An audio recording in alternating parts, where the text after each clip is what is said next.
अरे भाई भाई भाई, इतने सारे गाड़ियों में से तो मैं पहचान ही नहीं पाऊंगा कि कौन सी गाड़ी चोर चुरा के ले जा रहा है। लेकिन चलो, फिर भी देखते हैं कि मैं पहचान पता हूं या नहीं।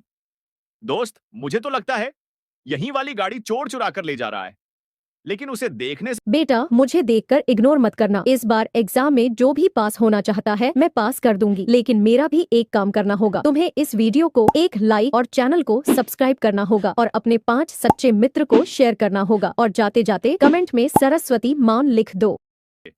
अरे, इसका तो पकौड़ा बन गया।